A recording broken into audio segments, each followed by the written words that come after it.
US is starting to come under control. Venugopal Garre is Managing Director at Bernstein. He's joining us this morning. He's a Market Master of the Day. Venu, great to have you with us here. Thank you very much for your time. I mean, let's just begin there, right? What is your kind of top-down view for markets this year? Generally, most are saying that the view is that we'll get a slowdown, global growth slowdown. Valuations are a bit rich. So be, more disciplined this year in terms of exposure to equities. Go on. Thanks, Prashant. So this is, the broader interesting view for us is that while things have changed quite a bit as we sort of set into this year versus, previous year, beginning of previous year, especially in the macro setting, I guess things have changed from a domestic viewpoint of view. I mean, in a very simplistic way, heading into this year, macro is expected to slow down as compared to a very different view last year where macro was actually strengthening, given the base effect advantage we had last year. So there is, to an extent, a lack of macro buffers in our view, which is a big challenge. We could digest high valuations last year because of that, but I guess now valuations are a problem. More importantly, China reopening does lead to some positivity and momentum, relative momentum for China versus India. While at the same time, I guess on the global side of things, to me, things don't appear that bad. Now, the reality is that we're not building at this juncture a case for a deep recession. Most of my model works on a base case of a marginal recession than anything else. If it was a deep recession, then I would have been more positive on India rather. So, so from that point of view, peaking of inflation and interest rates is actually not a bad, sort of situation, given the impact of that in earnings, positive impact on earnings as well. So if you want to look at it from a perspective, there are both positives and negatives.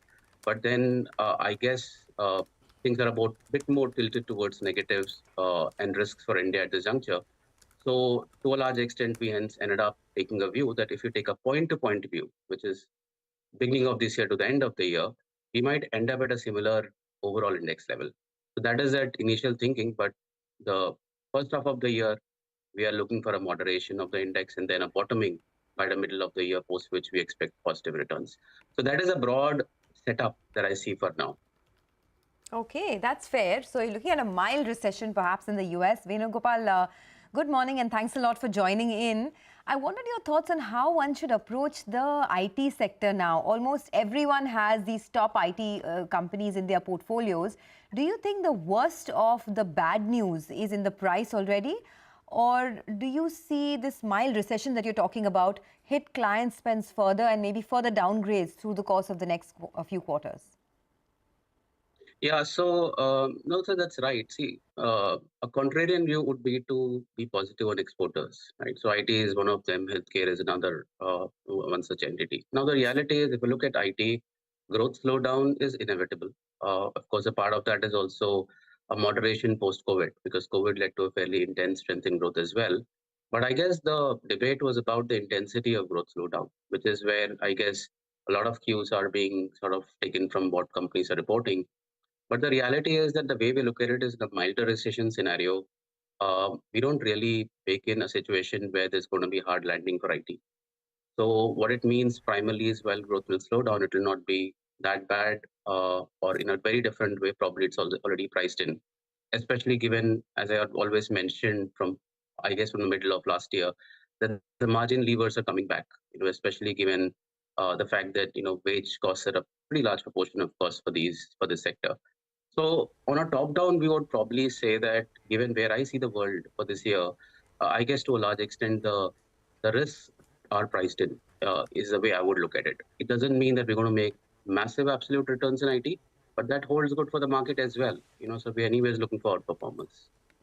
Okay, hi Venu, good morning. As we speak, we have a large trade that's taking place on Nykaa, 1.5 crore shares changing hands out there. That's close to around 0.5% odd.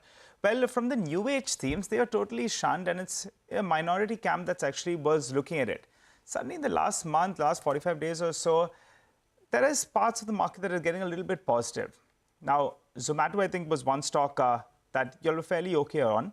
Are you all looking at the other new age themes? Do some of them provide some kind of opportunity?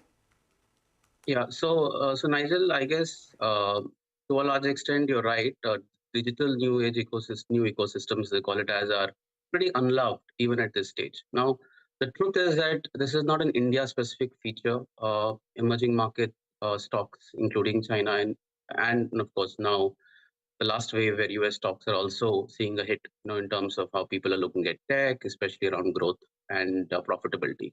Now, the reality is that for us, the way we look at it, even though we were very, very optimistic on digital ecosystem during the COVID time, last year from a strategy portfolio point of view, we had turned cautious beginning of last year in outlook report, but we have turned positive now. Now, the reality is that we still want to be very specific on business models at this juncture. So what it means is that we are not going to be an all-out, all ecosystems positive, and especially because if you look at India, any of the stocks you mentioned, all of them are still significantly costlier in the EM basket. So they're not cheap relative to EM basket. So the reality is we need to look at business models. In this, our broader thinking primarily is a combination of, the market structure, which is very important for us. So for example, one of the stocks you mentioned, especially Zomato, our broader thinking is, market structure in food delivery is pretty good. And the second aspect per se is more about the path to profitability, which is another aspect which is very important for us when we pick stocks. So the summary is we would still want to be very stock specific at this juncture and be very conscious of valuations. And remember that there is a cap because a lot of these new economy companies still would have outflows, especially from the original investors. So you can't, again be in a situation where they double and not expect the outflows to commence. So that's the only cap that you should probably observe this year. Which are the other sectors, Venugopal, that you like, perhaps where there is both valuation and growth upside in 2023? Okay, so the reality is valuation upside is very, very theoretical because I think everything is costly. Everything is costly. Yeah.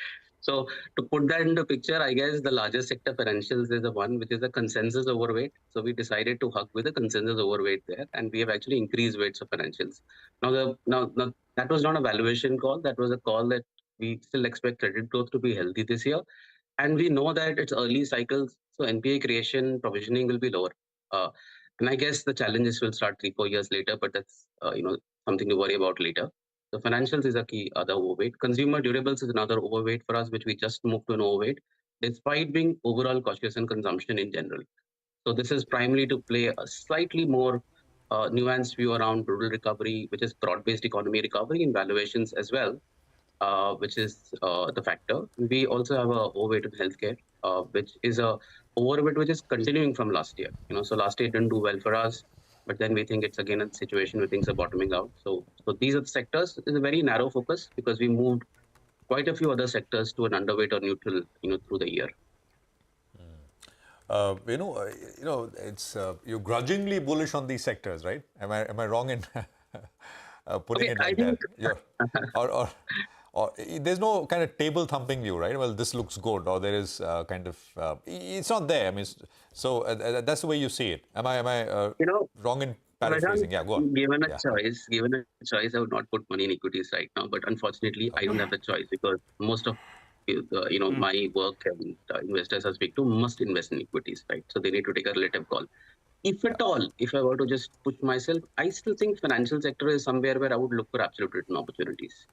So that's the only place where I'll probably be more confident about.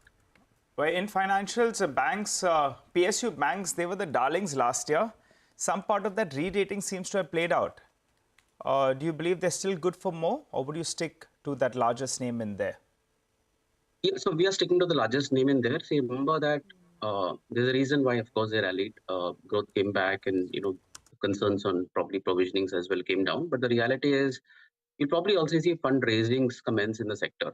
I would probably hence still stick to the larger top tier names where I guess they won't, there'll be limited risk of fundraising as well coming through. So most of them are pretty well stacked up, the top 3 or 4 players, which includes the private sector banks, the 3 of them, right? So in our portfolio, which is India portfolio, we have SBI, HDFC Bank, as well as Axis now. So SBI and Axis are new introductions as we pave the way out for ICICI after it having done really well for us. So that's where we are right now. I would also want to broad base my view on financials. Given a chance, I would want to move down the tiering as well, even though it's not articulated in terms of any stock calls right now. But that's another thing I would want to do. All right, Venu, final question before we let you go. I think you're fairly positive even on real estate cycle. That's been gone through a torrid patch, actually. Maybe the last 10, 12 years, in select parts, it's been quite bad. But now we're seeing a revival out there. You like that theme? And also, how do you play it? Via the housing finance companies, the building products themes, or cement? Yeah, so my broader thinking is, yes, you're right. So real estate is early cycle. We've got a good couple of years to go before we think about peaking of the cycle. And in my view, it's also not that interest rate sensitive. Early cycle end markets are not very interest rate sensitive. So even when rates are rising, we're not too worried about the impact on real estate. So the question is, how do you play it? One of the ways to play is to the financial sector, but it's not too narrow. Not a great way. If we to look at direct exposure. The other way to approach is primarily through durables, which is also not a bad way to play it. So durable overweight probably reflects that. And pure play real estate companies are all mid caps, which we are pretty open to. But just to put in context, you can never take a blanket view on real estate companies because some of these larger real estate companies, essentially are exposed to individual projects. So we're generally positive on some of these good quality private, sort of real estate names. And lastly, cement. I forgot to mention that it's another area where we are positive on this year, despite us not expecting any price hikes. But that's also very significantly real estate linked. There's a broad-based real estate play. Venu, sitting in Singapore, mortgage rates with what they are, 1-2%, right? Or have they risen? I don't know. They have risen. Yeah. I mean, it's a world of difference, right? India and world of difference in terms of. But I'm just making that point about rates going up and not really having a significant impact on home ownership or the pace of home buying. Prashant, where India's mortgage rates are, it is pretty acceptable. Look at where US fixed rate mortgages are right now, right? So US is almost, just marginally lower than India, if at all. So actually, India looks attractive from that perspective. And look at affordability. Like 7 years, no price increase. We've all lost money in real estate. That's the reality. So, right. No, I think what stayed with me, Venugopal, is you saying that if I had a choice, I wouldn't invest in equities this year, right? That says it all. You don't have a choice, but we do. So I guess investors who are watching you right now, they don't need to invest in equities this year, considering that it's going to be a tricky year. But thank you so much for joining us and taking us through what your expectation is for 2023. But let's take that discussion forward.